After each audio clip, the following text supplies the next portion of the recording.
the charter amendment talked about, the ballot language talked about road, drainage, and streets. The charter implementation just talked about drainage.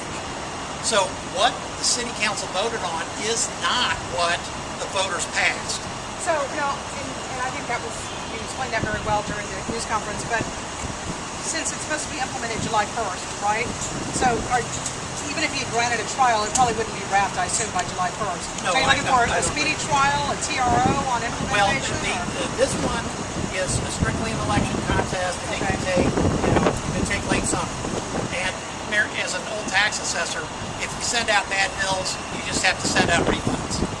That would be the solution at that point. So there would be nothing necessarily that you could do, you don't think, to stop it, the implementation on July 1st? We had filed originally two actions, which was a DECA action and also the election contest. After watching the charter amendment actually as it came through, our legal team and the plaintiffs felt the best thing to do was to continue with the election contest. And the mayor said last week that she said, in her words, that the city never said it was $5, that was just based on the average residential lot. And in that particular case, it would have been $5, but some people would pay more or less. The other issue, she said, she did blame the whole issue of exemptions on why private property owners would have to shoulder more of the burden. Okay. Great questions, Mary. Thank you. There is no question of fact or supposition of fact that the campaign language and the endorsement of the mayor on Prop 1 was based on the average home paying $5 a month. And you've got all the records of your press conferences and all the other written stuff that's in the Chronicle. It's very well known. Now all of a sudden she's backing up and saying, whoa, it's just a typical value. We didn't really mean $5 a month. Well, that's deceptive. It's wrong on its face, and that's why we're here today. You and others have been very vocal about seeking exemptions. Given the poll results, do you feel like you're at odds with the will of the people? No, Chris, because it's a great question. That's why we asked the city council to let us go to the state legislature and make the exemption under state law. Because see, the problem that people realize now is that when the mayor went ahead and did the exemption, but then she didn't lower the rates, she was automatically overcharging the public to begin with.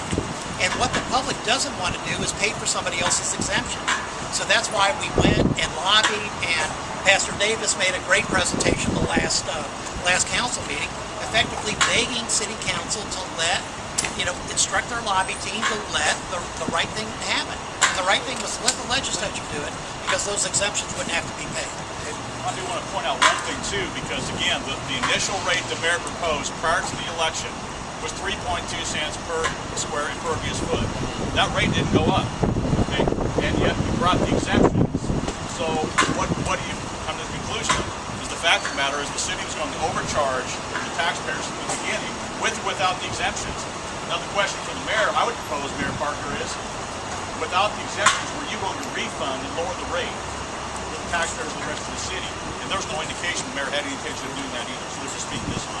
In the poll results, though, I haven't read them real closely, but if I'm reading them right, it doesn't seem to have made a difference to the respondents whether the state or the city granted the exemptions. They're just saying, hey, I don't want exemptions.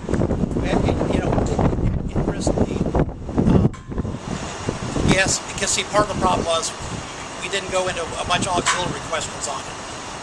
The reason why we wanted to do it was to make it to where that the public would not be harmed. Okay, and you're right. Anything that says to them that they're going to be harmed, they're going to vote no on it. And in fact, the overriding thing of the poll is that any change in the ballot language that told a rate, amount, exemption, any word would have caused the ballot language to fail. And because of that, that's why we think the ballot language is deceptive. And I just want to challenge the mayor of the city of Houston to give us the entire bill file for the entire city so we can see who's got what bills and why. The bottom line is that she started at 3.2 cents per foot. Even after the exemption, she didn't give any money back to the taxpayers. And now we know that there's so much of an uproar, so many communities, whether it's east side, near north side, whatever, Southeast, everybody's in uproar about this because these bills are not $5 a month on the average, and I'm outraged by it. And the public is too, and they should be, because it's time in the 21st century that the public get the truth from government as opposed to getting a lie, and that's what's happened in my opinion. But you still think your request for the exemptions reflected popular will? Popular will, like all these things, Chris, is split. Okay, part of the problem was that, with all things, if the ballot language had some real meat in it, like rate and everything else, this issue would have gone down long before. We'd have to split hairs on exemptions. Is this still at 2 o'clock? Is that fair? Is it still at 2 o'clock? Yeah, we're going upstairs right Okay. now. Just one quick last question. You go onto the legalization.org and you look at your impervious land. We found a lot of examples of like maybe an old car on a backyard. The satellite sees that as impervious. Is it detrimental, regardless of this lawsuit, for people to go in? What would you tell them as far as appealing this and looking at the satellite map? For example, I've got a case for Mr. Harris here, whose entire backyard was declared impervious because the satellite misread it. The public needs to know that no one's gone to visit their home. They don't know the home's on blocks above the ground. So that you need to protest this initial assessment, and only the homeowner can do it.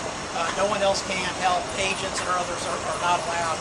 So the homeowners and the business owners need to protest their protest their square footage because they're getting the wrong square footage because of the aerial surveys.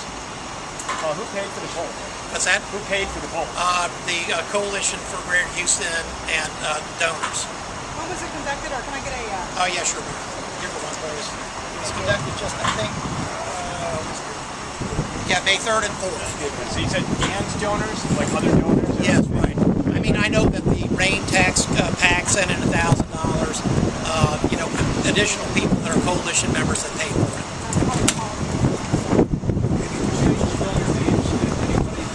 Okay, Paul Bettencourt, B-E-T-T-E-N-C-O-U-R-T, former Harris County Tax Assessor. Scott, I think I got yours. B-O-A-T-E-S. Reverend Jefferson. It's 2:34. I don't know. Somebody check. Let's go get an elevator. Let's go.